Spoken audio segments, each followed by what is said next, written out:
Welcome to the સમર્થ academy of science. હું વોરા જતીન આપને કેમેસ્ટ્રીનું પેપર આજનું કેવું રહ્યું એની માટેની વાત કરવા માટે વાત કરું છું તમને. આજનું પેપર જે છે એ એમસીક્યુને રિલેટેડ જોવા જઈએ તો એમસીક્યુ છે એ મોટાભાગે આમ જોઈએ તો અમુક એમસીક્યુ છે એ ચોપડીમાંથી બેઠા હતા, અમુક એમસીક્યુમાં રકમ ફેરવેલી હતી, પણ 5 થી 6 એમસીક્યુ એવા હતા કે જેની અંદર વિચારવું પડે, યાદ રાખવું પડે, ચોપડી છે એને બરાબર વાંચેલી હોવી જોઈએ. એટલે આમ જોવા જઈએ તો પેપર જે છે એ એમસીક્યુ માટે મોડરેટ અને જે પાર્ટ બી છે એની માટે ઘણું સહેલું કહી શકાય એવું પેપર આપનું આજનું હતું. એટલે જે છોકરાઓને 100માંથી 100 માર્ક લાવવા હોય એની માટે થોડુંક ટફ કહી શકાય.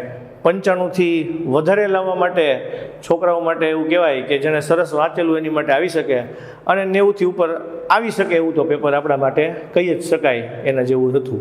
તો આપણે એમસીક્યુ અને પાર્ટ બી છે એનું ધીમે ધીમે છે એ સોલ્યુશન જોતા જઈએ.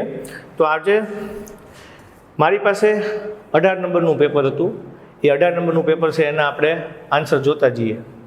નિષ્ક્રિય વિદ્યુત ધ્રુવોની હાજરીમાં NaCl ના જલીય દ્રાવણના વિદ્યુત વિભાજન સાથે સંકળાયેલી કઈ બાબત સાચી છે? તો જ્યારે આપણે એમ કહીએ કે અહીંયા વિદ્યુત વિભાજન છે એ જો થાય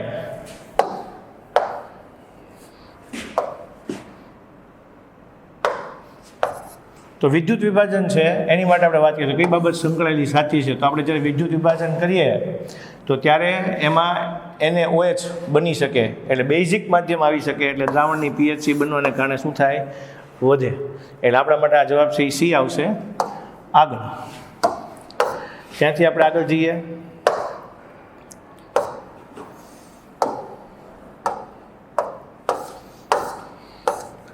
Al2O3 માંથી 45 ગ્રામ એલ્યુમિનિયમ મેળવવા માટે કેટલા ફેરેડે વિદ્યુત પ્રવાહની જરૂર પડે?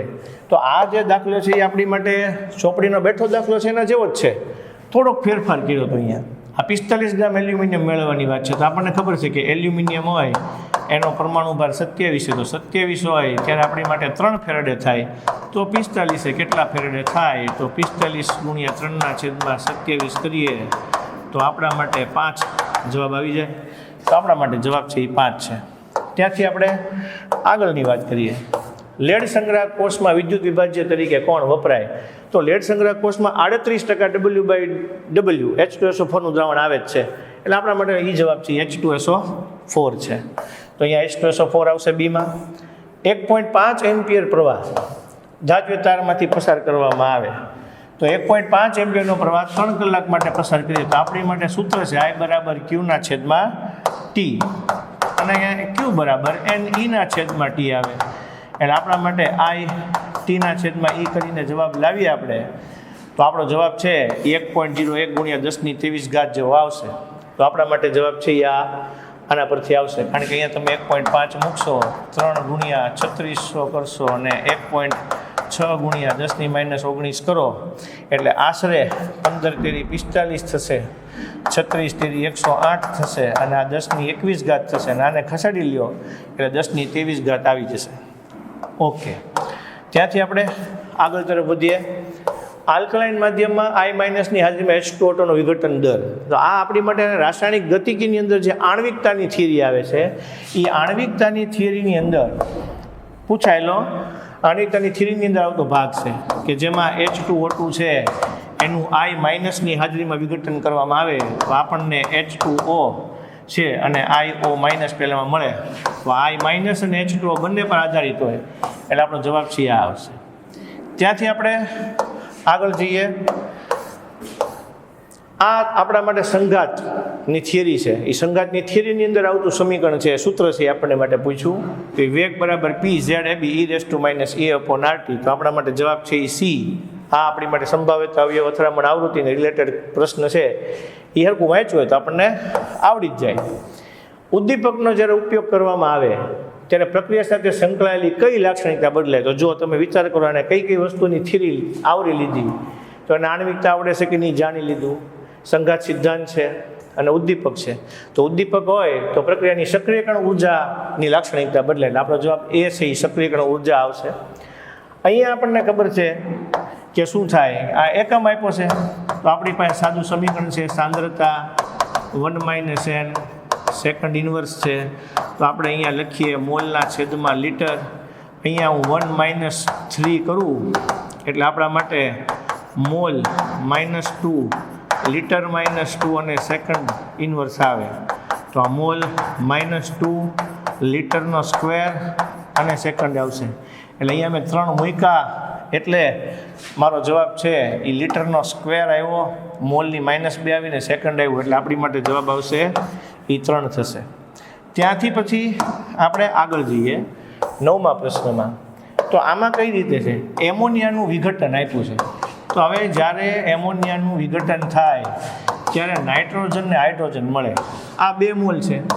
તો અહીંયા નાઇટ્રોજન 1 જ મોલ છે, અહીંયા 3 મોલ હાઇડ્રોજન છે. આપણને નાઇટ્રોજન ઉત્પન્ન થાય એમ કીધું છે એટલે આપણો જવાબ જે છે જેમ છે એમનો એમ આવશે.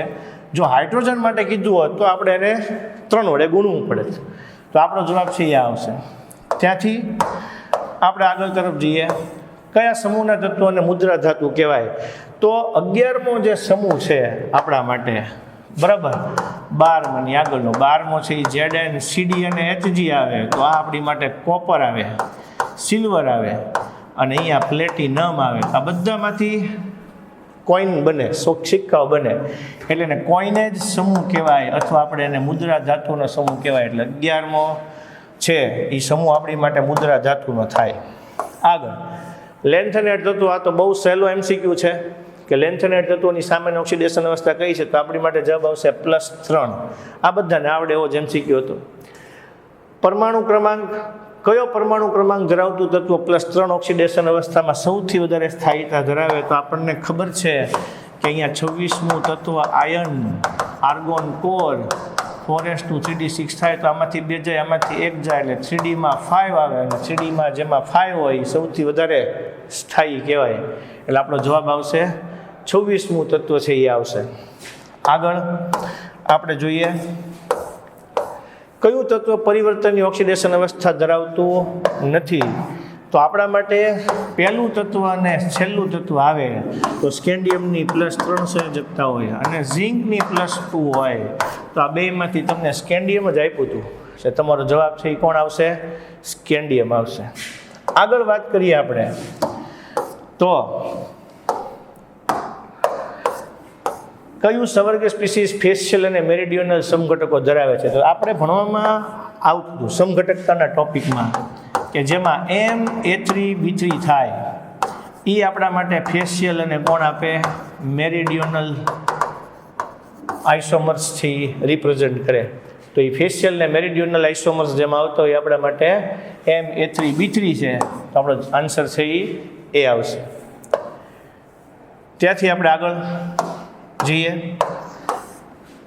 લિગેન્ડ ધાતુ સાથે સહકર્મી સિનર્જિક ઇફેક્ટ આપે આપણને. તો સિનર્જિક ઇફેક્ટ આપે લિગેન્ડ માટે તો એ કાર્બોનિલ હશે, કારણ કે આવું મેટલ કાર્બોનિલ આવે તો એ મેટલ કાર્બોનિલમાં CO છે એ મેટલ સાથે સિનર્જિક ઇફેક્ટ આપે એટલે સિનર્જિક બોન્ડ બનાવે એટલે આપણા માટે આન્સર છે એ CO આવશે.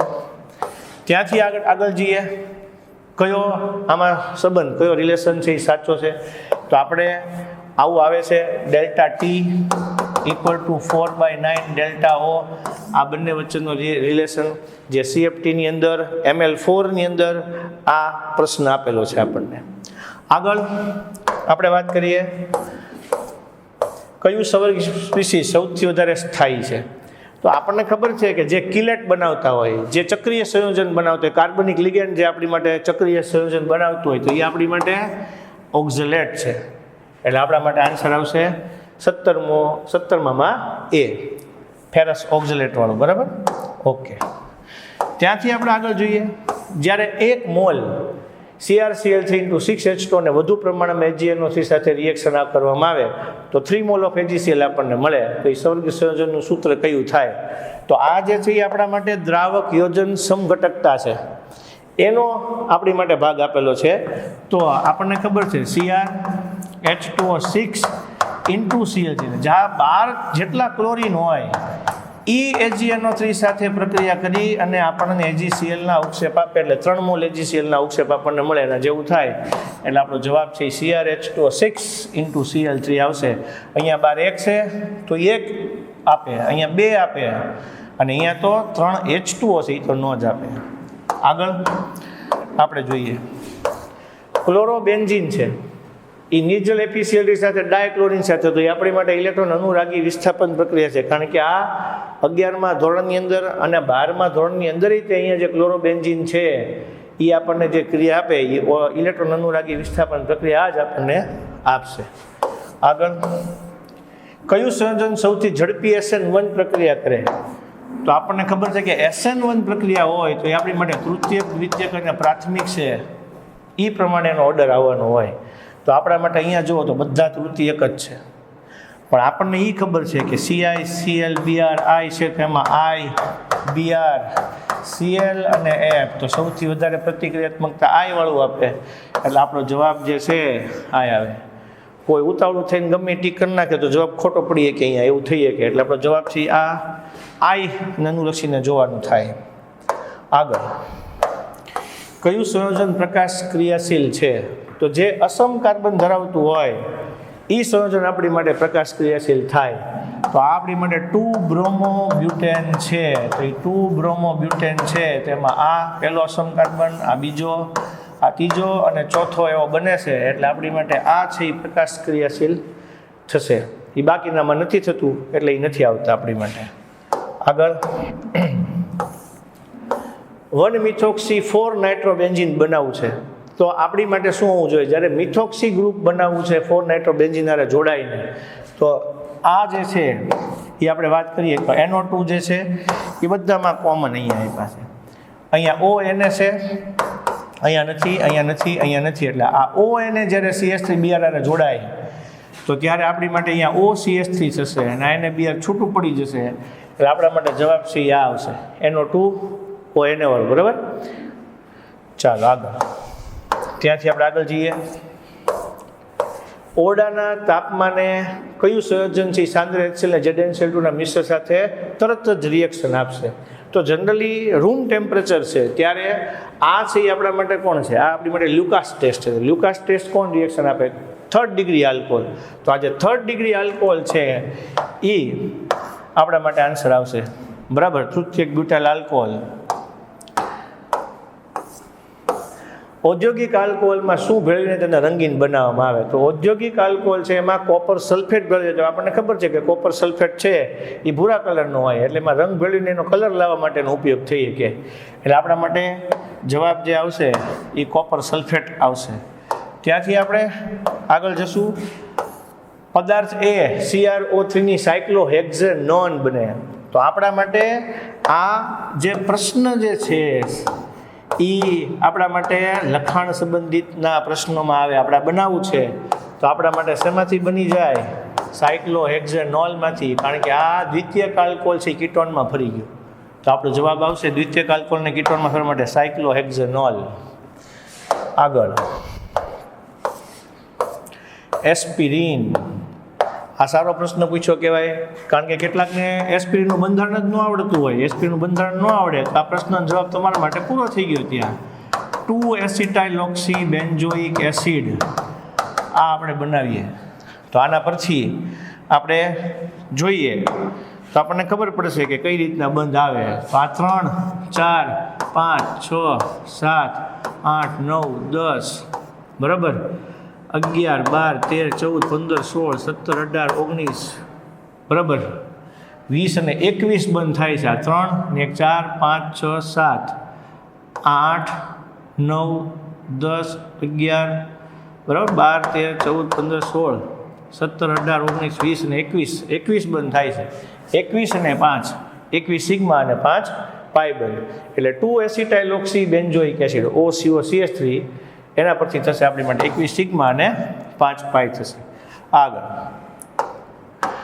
હવે સક્સિનિક એસિડનું આયુક્ત એસિડ નામ. તો આપણને ખબર છે કે આ સક્સિનિક એસિડ છે એ આપણી માટે શેમાંથી પૂછેલો પ્રશ્ન છે? તો સક્સિનિક એસિડ છે એ આપણા માટે ડાયકાર્બોક્સિલિક એસિડનું આયુપીએસીનું નામકરણ છે, એમાંથી પૂછેલો પ્રશ્ન છે કે આની COOH 2 વખત હોય તો ઓક્ઝેલિક એસિડ થાય, COOH માં CH2 મૂકીએ તો આપણી માટે મેલોનિક એસિડ થાય, અને આ COOH માં 2 વખત CH2 મૂકીએ તો આપણી માટે એ થશે બ્યુટેન 1,4 ડાયોઇક એસિડ. એટલે આ ઓક્ઝેલિક છે, આ મેલોનિક છે અને આ સક્સિનિક છે. તો બ્યુટેન ડાયોઇક એસિડ છે આપણો સાચો જવાબ છે. આગળ બેન્ઝાલ્ડિહાઇડ અને એસિટોફિનોન વચ્ચે ભેદ પારખવો છે. તો બેન્ઝાલ્ડિહાઇડ જે છે આપણી માટે એ એરોમેટિક આલ્ડિહાઇડ છે અને એસિટોફિનોન જે છે એ આપણી માટે કીટોન વાળો ભાગ છે. આ બેને જુદા પાડવા હોય તો આપણે પ્રક્રિયા છે એ ટોલેન્સ કસોટી કરી શકીએ. ટોલેન્સ કસોટીથી આપણને જવાબ મળી શકે એટલે આપણો જવાબ છે એ આવશે. આગળ આ ટોલેન્સ પ્રક્રિયક છે એનું સૂત્ર છે એટલે આપણે એના પરથી જવાબ લાવી શકીએ. ચાલો, નાઇટ્રાઇલ સંયોજનોની ગ્રિગ્નાર્ડ પ્રક્રિયા. આ બહુ સારો પ્રશ્ન પૂછ્યો છે કારણ કે નાઇટ્રાઇલની ગ્રિગ્નાર્ડ પ્રક્રિયા છે એ એની બનાવટમાં આવે છે. કારણ કે તમે જોશો તો પહેલી છે એ આલ્કાઇલ કેડમિયમ ડાયઆલ્કાઇલ કેડમિયમ વાળી રિએક્શન આવે. બીજી બેન્ઝીન છે એનું એસાઇલેશન આવે એટલે એસિટોફિનોન બને. અને આ ત્રીજી પ્રક્રિયા એમાં આપેલી છે કે સાયનાઇડની રિએક્શન ગ્રિગ્નાર્ડ હારે કરો તો કીટોન મળે. તો આ કીટોનની બનાવટમાંથી પ્રશ્ન પૂછેલો છે એટલે અહીંયા તમારો જવાબ જે છે એ કીટોન આવશે. ત્યાંથી આગળ હવે જોતા જઈએ આપણે સંયોજનની HCN સાથેની પ્રતિક્રિયાત્મકતા સૌથી વધારે છે. આ પ્રશ્ન પણ બહુ સારો પૂછ્યો કહેવાય. મિથાઇલ તૃતીયક બ્યુટાઇલ કીટોન. આમાં બે પ્રશ્ન થઈ શકે, બે જવાબમાં ડાઉટ થઈ શકે. તૃતીયક બ્યુટાઇલ આઇસોપ્રોપાઇલ કીટોન તો ત્યાં હિન્ડ્રન્સ વધારે આવે છે એટલે આપણે એ જવાબ નહીં લખતા, આપણે જવાબ લખીએ છીએ મિથાઇલ તૃતીયક બ્યુટાઇલ કીટોન એટલે આપણો જવાબ છે એ આવશે. બરાબર. એટલે જ્યાં આગળ આપણે વિચારવાનું છે એ આવા જે પ્રશ્નો પૂછાય છે એ પ્રશ્નોની અંદર છે એ પ્રશ્ન ઊભા થઈએ એટલે આવા જે 4-5 પૂછાશે એની માટે તે મેઇન છે એ અગત્યનું રીવા. HCl વાયુની હાજરીમાં કીટોનની ઇથિલિન ગ્લાયકોલ સાથે. તો કીટોન જ્યારે ઇથિલિન ગ્લાયકોલ સાથે રિએક્શન આપે, સમજો કે આ આપણી પાસે કીટોન છે એ ઇથિલિન ગ્લાયકોલ સાથે રિએક્શન આપે તો ઇથિલિન ગ્લાયકોલ સાથેની રિએક્શનથી આ પાણીનું અણુ દૂર થઈ જાય અને આપણા માટે અહીંયા રિએક્શન છે એમાં આવી રીતે ચક્રીય કેટાલ બની જાય એટલે આપણો જવાબ છે એ ચક્રીય કીટાલ સ્વરૂપે આવી જાય. આગળ આ બેન્ઝાલ્ડિહાઇડ અને આપણી માટે છે એસિટોફિનોન. તો આ બેન્ઝાલ્ડિહાઇડ અને એસિટોફિનોનની પ્રક્રિયા આપણના આલ્ડોલના ભાગમાં આપેલી છે. તો તમે સમજી શકો કે આપણી માટે આવી રીતે બેન્ઝાલ્ડિહાઇડ છે. અહીંયા તમે જોશો તો આપણે હું આના એક H ને છૂટો પાડીને લખું છું. આ જે રિએક્શન છે એમાં H અહીંયા જોડાશે એટલે એક્ઝેક્ટ આલ્ડોલ જેવું થયું કે આ ક્રિયાશીલ સમૂહની બાજુનો કાર્બન આલ્ફા હાઇડ્રોજન વાળો થયો અને એ આલ્ફા હાઇડ્રોજન વાળો કાર્બન થયો એમાં CH OH CH2 અને અહીંયા CO અને આ બેન્ઝીન રિંગ આવશે. આમાંથી OH નીકળે, આમાંથી H નીકળી જાય એટલે આપણને શું મળી જાય? બેન્ઝાલ એસિટોફિનોન. અહીંયા ડબલ બોન્ડ આવી જશે એટલે આપણને આવો પદાર્થ મળી જશે એટલે આપણો જવાબ છે બેન્ઝાલ એસિટોફિનોન. આ પણ સારો MCQ કહી શકાય. C7H9N આના સમઘટકો તો ઘણા મળે પણ એ સમઘટકો આપણને શું આપવા જોઈએ? ડાયઝોટાઇઝેશન આપવા જોઈએ. એટલે આમાં ભૂલ પડી શકે છોકરાઓ. એટલે આપણા માટે જે સમઘટકો આવે એ બધા આપણી માટે આવી રીતે આવશે: ઓર્થોટોલ્યુડિન, મેટાટોલ્યુડિન, પેરાટોલ્યુડિન. એ 3 સમઘટકો છે એ આપણા માટે ડાયઝોટાઇઝેશન આપી શકશે એટલે જવાબ આનો 3 આવશે: ઓર્થો, મેટા અને પેરાટોલ્યુડિન. કોક એવું કે આ એનો સમઘટક ન થાય, આ સમઘટક થાય પણ એ ડાયઝોટાઇઝેશન કરવાથી આલ્કોહોલ આપે, એ ડાયઝોટાઇઝેશનથી ડાયઝોનિયમ સોલ્ટ ન આપે એટલે જવાબ ન આવી શકે. એટલે તમારા જવાબ છે એમાં ઓર્થો, મેટા અને પેરાટોલ્યુડિન પરથી જવાબ આવશે. આગળ નીચેની પ્રક્રિયાની કાર્બનિક સંયોજન ઓળખો. તો આ આપણને ખબર છે કે કાર્બાઇલેમાઇન કસોટી છે તો એ આઇસોસાયનેટ આપે તો આપણો જવાબ છે ફિનાઇલ આઇસોસાયનેટ. પહેલો જ જવાબ થશે. પ્રાથમિક એલિફેટિક એમાઇન હોય, સાંભળજો, આ પ્રાથમિક એલિફેટિક એમાઇન છે. આની નાઇટ્રસ એસિડ સાથે રિએક્શન કરું તો નાઇટ્રસ એસિડનું બંધારણ આવું થાય. નાઇટ્રસ એસિડ આમ લખાય તો R છે એની હારે OH જોડાય, નાઇટ્રોજનની હારે નાઇટ્રોજન જોડાય ને H2 ની હારે O જોડાય તો આમાં જે વધારાનું છૂટું પડે છે એ નાઇટ્રોજન છે એટલે આપણને પ્રક્રિયામાંથી નાઇટ્રોજન છૂટો પડીને મળશે એટલે જવાબ આવશે N2. બરાબર. ત્યાંથી આગળ આ પેરાટોલ્યુઇન સલ્ફોનાઇલ ક્લોરાઇડ છે. તો પેરાટોલ્યુઇન સલ્ફોનાઇલ ક્લોરાઇડ એટલે હિન્સબર્ગ પ્રક્રિયક તરીકે વપરાતો તાજેતરનો પદાર્થ, હાલમાં વપરાતો પદાર્થ છે. તો આપણે પેરા પોઝિશનમાં જોવા જાઓ તમે, તો પેરા પોઝિશનમાં બધા જો 4 4 તમે જોશો તો આ જે છે એ જોડેલું છે આપણી માટે. ઉપરનો જે પદાર્થ છોડેલો છે એ પદાર્થ જે છે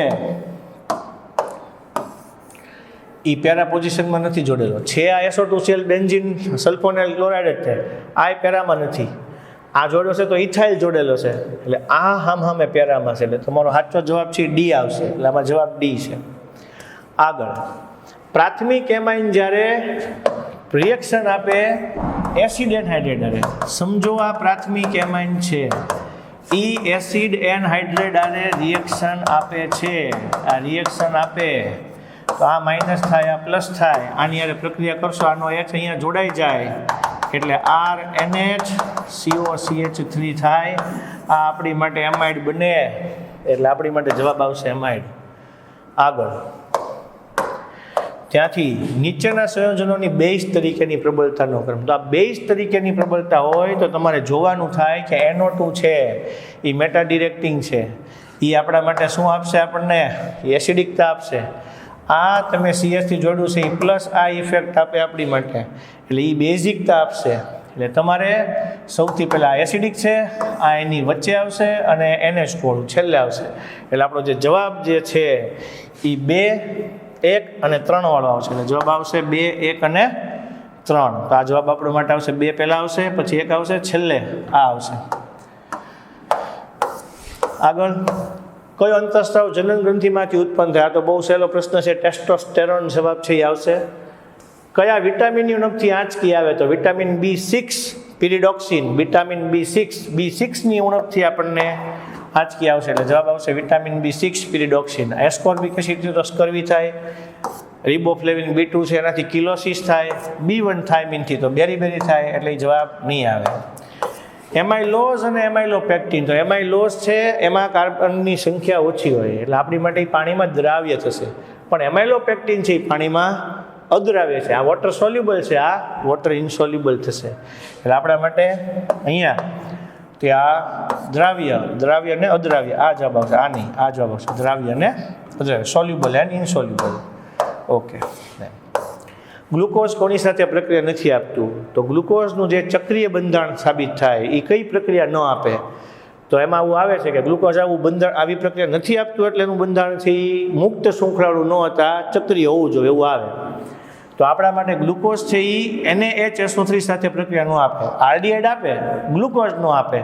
એટલે આપણો જવાબ જે છે એ આવશે NaHSO3 વાળો. બરાબર. ત્યાંથી આપણે આગળ જઈએ. કપૂરનું નાઇટ્રોજનનું મિશ્રણ.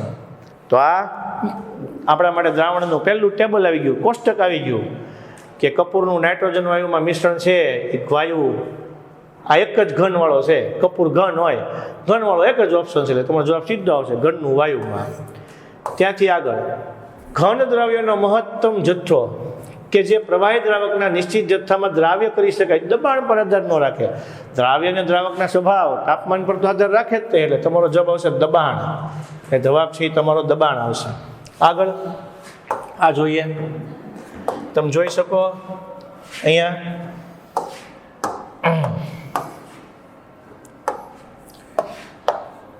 27 સેલ્સિયસ તાપમાન એટલે 300 કેલ્વિન તાપમાન થયું. અભિસરણ દબાણ તમારા માટે પાઈ 0.75 થયું. અને આ 2.5 લીટર દ્રાવણ બનાવવા CaCl2. આ ચોપડીનો છેલ્લો સ્વાધ્યાયનો દાખલો છે CaCl2 વાળો. અને એમાં તમારો જવાબ છે એ આવશે, તમે સૂત્ર લખી શકો પાઈ બરાબર CRT બરાબર, એ તમે ગોતીને જવાબ લખી શકો. 27 સેલ્સિયસ પાઈ આપી દીધું છે તમને, 2.5 લીટર આપી દીધું છે, એટલે તમારે સાંદ્રતા જ ગોતવાની છે. તો તમે પાઈની જગ્યાએ 0.75 મૂકી દો, C ગોતવાનું છે. અહીંયા દ્રાવણ પાઈ બરાબર nRT/V છે, આપણું સોલ્યુશન માટે આવશે. તો અહીંયા આરની જગ્યાએ તમને વેલ્યુ કીધી છે યાર 0.08314 મૂકશો, તાપમાન છે એ 300 મૂકશો, 2.5 લીટર મૂકશો એટલે અહીંયા તમને મોલ મળી જશે. એ મોલ જે તમને મળશે એ આના સોલ્યુશનથી 0.03 આવશે. ઓકે. આગળ હવે કયા મિશ્રણ માટે delta mix H less than 0 થશે. તો આપણા માટે આવશે delta H mixing less than 0 છે તે આપણી માટે ક્લોરોફોર્મ અને એસિટોનનું મિશ્રણ આવશે. તે ક્લોરોફોર્મ અને એસિટોનનું મિશ્રણ છે એ આપણા મિશ્રણ માટે delta H mixing less than 0 આવશે. ત્યાં આપણી માટે રાઉલ્ટના નિયમથી ધન વિચલન અને ઋણ વિચલન છે. તો એના જે બે ઉદાહરણો છે આપણને યાદ હોય તો આપણા માટે એ સહેલું થઈ જાય. આ પ્રશ્ન છે, તમે જો નિર્બળ HX નું 0.1 આપણને આપ્યું છે અહીંયા ડેલ્ટા TF. તો delta TF equal to M into KF into I થશે. ડેલ્ટા TF આપ્યું છે 0.205, મોલાલિટી 0.1, આ 1.86 પરથી I આવશે. સબ્જેક્ટ લેશો 0.205.1 ઇન્ટુ 1.86 પરથી આઈની વેલ્યુ આવશે. આઈની વેલ્યુ છે 1.10 જ આવે. બરાબર, ચલો આગળ. આ દાખલો સારો છે. આવો સ્વાધ્યાયમાં બેઠો પ્રશ્ન આપેલો છે. 200 ગ્રામની બદલે 400 ગ્રામ ને 300 ગ્રામ વાળો પ્રશ્ન છે. આ 10 દ્રાવણ હોય, 10ના ટકા છે, અહીંયા ઉડાડી દો તમે એટલે 20 ગ્રામ થાય. આ 20% ગણો તમે, આ ઉડાડી દો એટલે તમારા માટે 60 ગ્રામ થાય. ઓવરઓલ 80 ગ્રામ થયા. એ 80 ગ્રામ અને આ બેનું ટોટલ દળ દ્રાવણ એ 500 થશે અને એને ગુણ્યા 100 કરો, આ ઉડી જાય. 16 પંચા 80 એટલે દ્રાવ્ય છે અહીંયા તમારા માટે 16 થઈ જશે. આગળ, કયા વિદ્યુત વિભાજ્ય માટે નીચેનું સમીકરણ લાગુ પડે છે? બરાબર, તો કયો ઇલેક્ટ્રોલાઇટ છે એની માટે આપણે ઇક્વેશનથી જોઈએ તો આપણી માટે NaCl આ છે. પ્રબળ વિદ્યુત વિભાજ્ય માટેનું ફોર્મ્યુલા છે. ઇલેક્ટ્રોકેમિસ્ટ્રી માટે છે તો આ આવશે NaCl માટે. કે આપણને ખબર છે કે જે ગ્રાફ જે આવે આપણા માટે ડેલ્ટા M વર્સિસ સીનો ગ્રાફ, અંડરરૂટ સીનો ગ્રાફ, એ આગ માટે આવે તો આપણી માટે NaCl માટે સાચું છે. આગળ, આ જે પ્રશ્ન પૂછ્યો છે એ સંતુલન રચના 3 ઊંધો પ્રશ્ન પૂછ્યો આખો. આ બેઠો કોયડાનો દાખલો છે. 3.92 ગુણ્યા 10⁻15 હતી પ્રક્રિયાનો ઈ સેલ છે. એ તમે આમ નામ ગણી શકો કે આ Ag આ Cu માંથી Cu+2 થાય તો 0.34 થાય ને આ જે છે એ 0.80 થાય. આમાંથી તમે આને કટ કરી નાખો એટલે આન્સર છે એ 0.46 વોલ્ટ આવી જાય. એટલે તમારો જવાબ છે 0.46 આવશે. આ બધા આપણે MCQ સોલ્વ કર્યા. મોસ્ટલી અમારા કહેવા પ્રમાણે બધા જવાબો આ આવે છે. કાંઈક એમાં ભૂલ પણ હોઈ શકે, પણ મોસ્ટલી અમે સાચા કરવાનો પ્રયત્ન કરેલો છે. હવે પાર્ટ બીની વાત કરીએ. પાર્ટ બીની અંદર તમે આરામથી 12 પ્રશ્નમાંથી 8 પ્રશ્ન એવા કાઢી જ શકો કે તમે સહેલેથી એના જવાબ છે એ તમને મળી જાય. આ પ્રશ્ન છે NA-માંથી Na+2 Ag+માંથી Ag પરથી તમે દાખલો ગણવા જાઓ એટલે તમને કોર્સનો ખાલી EMF ગણવાનો કીધેલો છે. એટલે EMF છે એ તમે ગણો ઈ સેલ ઉપરથી નર્નસ્ટ ઇક્વેશન પરથી તમને આવડી જાય. આ પ્રથમ ક્રમની પ્રક્રિયા માટેનો દાખલો છે. તો આના પરથી વેગ અચળાંક ગણવાનો છે. સક્રિયકરણ ઉર્જા આપેલી છે, તમે સીધો દાખલો ગણી શકો. કોઈ એક 600 કેલ્વિન તાપમાને એનો વેગ અચળાંક આપે તો 700 શું થાય? તો log K2/K1 E/2.303 1/T1 - 1/T2 પરથી આપણે દાખલો થઈ શકે. આ જે છે એ બનાવટ છે આપણા માટે. MnO2 ની KOH અને O2 આરે. તો આ બનાવટ જો આપણે કરીએ તો આપણને ખબર છે કે અહીંયા આપણી માટે K2MnO4 આવશે પ્લસ 2H2 આવી જશે. અને આથી પોટેશિયમ મેંગેનેટ મળે અને KMnO4 છે એનું ઓક્સિડેશન કરીએ તો આપણને મળશે K2MnO4 પ્લસ MnO2 પ્લસ આપણને O2 મળશે. અને અહીંયા 2 થી મલ્ટીપ્લાય કરી નાખો એટલે આન્સર છે. લેન્થનેટ સંકોચન બહુ વધારે વખત પૂછાતો પ્રશ્ન છે. આ લગભગ મારા ખ્યાલ પણ 3જી-4થી વાર પ્રશ્ન પૂછાણો હશે. આ સવર્ગ સમઘટકતાના ઉદાહરણો આપેલા છે. તો સવર્ગ સમઘટકતા જે છે એમાં CrNH3 6 એન્ડ COCN6 એ તમે ઉદાહરણ આપી અને સવર્ગ સમઘટકતા એક વચ્ચેનો જ ભાગ પૂછી નાખ્યો. બંધન સમઘટકતા, સવર્ગ સમઘટકતા, દ્રાવક યોજન અને આયનીય સમઘટકતામાંથી એક વચ્ચેનો ભાગ પૂછી લીધો. આ આપણી માટે UPSC નામ છે જે આરામથી બધાને આવડી શકે એમ જ હોય. ક્લોરોબેન્ઝીનમાંથી બેન્ઝીન બનાવવાનું છે તો આપણે ક્લોરોબેન્ઝીન છે એમાંથી ફિનોલ બનાવી નાખીએ ડાવ પદ્ધતિથી. અને ડાવ પદ્ધતિથી ફિનોલ બન્યા પછીની ઝેડન પાવડર રિએક્શન કરીએ એટલે આપણને મળી જાય. સેટજેફનો નિયમ છે તો એ આપણને ખબર જ છે કે એમાં આપણને 2 બ્રોમોબ્યુટેન હોય તો બ્યુટ 1 ને બ્યુટ 2 મળી જાય. બરાબર, આ પ્રક્રિયા આપેલી છે આપણને ડિપોઝોના બંધારણવાળી. ફેલિંગ એ B છે. એટલે આમાંથી આરામથી ગોલીય પ્રોટીન, રેસામે પ્રોટીન, આ લગભગ બીજી ત્રીજી વાર પૂછાયેલો પ્રશ્ન છે આપણી માટે. સુક્રોઝ નોન રિડ્યુસિંગ છે એ પણ સહેલું છે.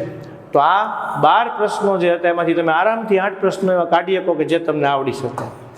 અહીંયા આ બાષ્પશીલ દ્રાવક અને અબાષ્પશીલ દ્રાવક માટે રાઉટનો નિયમ છે. તો આ પ્રશ્ન છે એ હમણાં જ મારે ખ્યાલ પ્રમાણે નમૂનાના પ્રશ્નપત્રમાં કે કોઈમાં હતો. તો એના પરથી તમે દાખલો છે ગણી શકો. ચોપડીના બેઠો કોયડો છે કે જે તમે 3 સૂત્રનો ઉપયોગ કરીને આરામથી છે એને ગણી શકો.